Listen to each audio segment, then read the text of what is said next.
अवधूत चिंतन श्री गुरुदेव दत्त श्री स्वामी समर्थ. माझ्या चॅनलमध्ये तुमच्या सगळ्यांचं मनापासून खूप खूप स्वागत, आभार.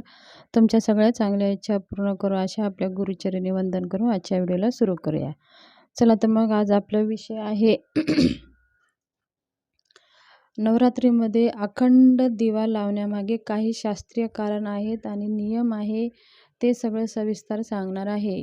आणि आपण अखंड दिवा लावतानाच कसा संकल्प करूनच दिवा लावले तर आपले सगळे मनोकामना पूर्ण होतात आणि आपण जे आई भगवतीकडे जे मागाल ते 1000 पटीने आपल्याला प्राप्त होत असते.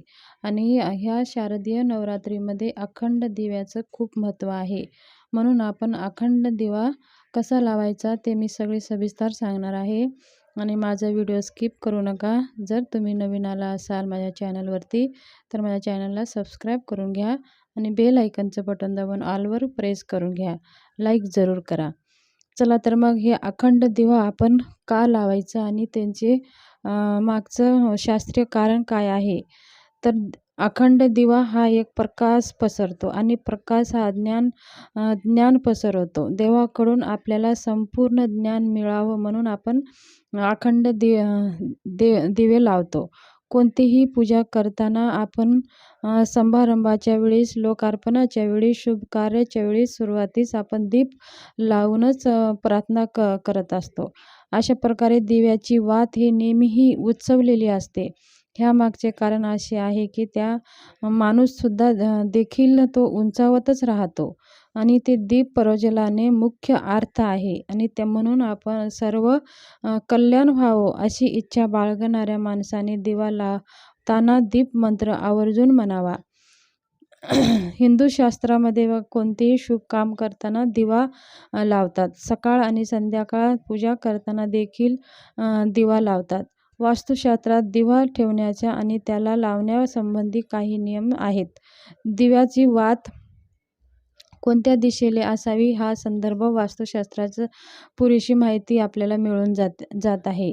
आणि वास्तुशास्त्र हे देखील सांगितले आहे की दिव्याची वात कोणत्या दिशेला ठेवल्यावर त्यांचे काय परिणाम होते. आणि नवरात्रामध्ये अखंड दिवा का ठेवावा ह्याच्या मागचं आपल्याला हिंदू धर्मानुसार नवरात्रीच खूप महत्त्व आहे. आपण वर्षातून 2 वेळा देवीची उपासना करतो. नवरात्री देवी आईला प्रसन्न करण्यासाठी भाविक लोक घट स्थापना, अखंड दिवा, जागरण इत्यादी करतात. नवरात्रीच्या 9 दिवसात आपण घट स्थापना करत असतो आणि अखंड दिवा लावतो.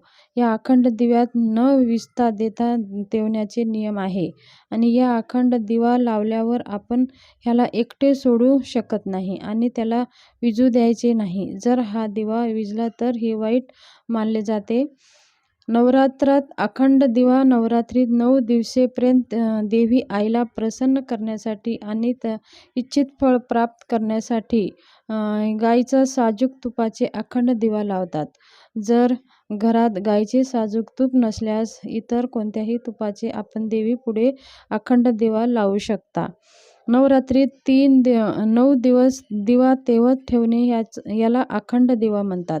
असे मानले जाते की नवरात्रीत दिवा तेवत ठेवण्यानं घरात सौख्य आणि शांतता बनून राहते आणि सर्व कार्य पूर्ण सिद्ध होतात. म्हणून नवरात्रीच्या पहिल्या दिवशी संकल्प घेऊनच अखंड दिवा लावावा आणि त्यांचे नियम संरक्षण करावे. अखंड दिवा लावण्याची विधी. नवरात्रीत अखंड दिवा लावण्याची काही नियम आहेत ज्यांना आपल्याला पाळायचे आहे, जेणेकरून आपल्या इच्छित फळ मिळू शकतात, आपल्या मनासारखं घडू शकतं. 6 लोक पितळ्यांचं किंवा अखंड दिवा लावू शकतात. जर आपल्याकडे पितळांचा किंवा दिवा नसेल तर आपण मातीचा दिवा देखील लावू शकता. मातीचा दिवा अखंड दिवा म्हणून ठेवण्यापूर्वी दिव्यात संपूर्ण दिवस पाण्यात भिजवून ठेवावे आणि त्याला पाण्यातून काढून स्वच्छ कपड्याने पुसून धुवून घ्यावा.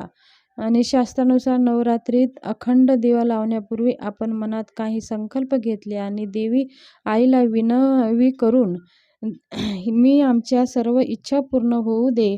अखंड दिवा कधीही जमिनीवर ठेवू नये. दिवा नेहमी चौरंग किंवा पाटावरच ठेवावा, नंतर लावावा. दुर्गा देवीचे समोर जर आपण जमिनीवर दिवा ठेवत आहात तर त्याखाली आधी अष्टदल कमळ काढा किंवा ते अष्टदल कमळ आपण गुलाल किंवा रंगीत तांदळानेही देखील काढू शकता. अखंड दिव्याची वात देखील महत्त्वाची आहे.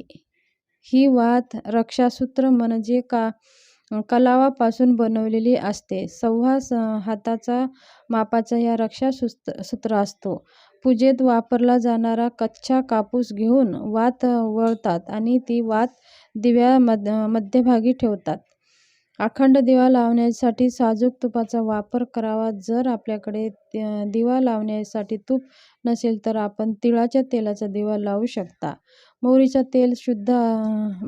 तेल शुद्ध असल्यास वापरू शकता. अखंड दिवा देवी आईच्या उजव्या बाजूने ठेवावं, पण जर दिवा तेलाचा असल्यास त्यांच्या डाव्या बाजूस ठेवावं. दिव्याला वारा लागू नये म्हणून त्यांच्यावर काचेची झाकण ठेवावे. संकल्प पूर्ण झाल्यावर कधीही दिव्यात फुंकार मारू नये, विझू नये. दिवा शांत होऊ द्या, त्याच्यानंतर मग दिवा उचला.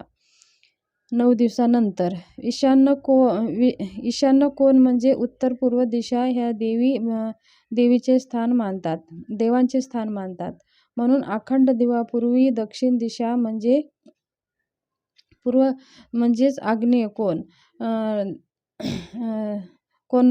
आग्नेय कोनात ठेवणं शुभ असतं. लक्षात ठेवा, ही पूजेच्या वेळी दिव्याचं तोंड पूर्वेकडे किंवा उत्तरेकडे असावा.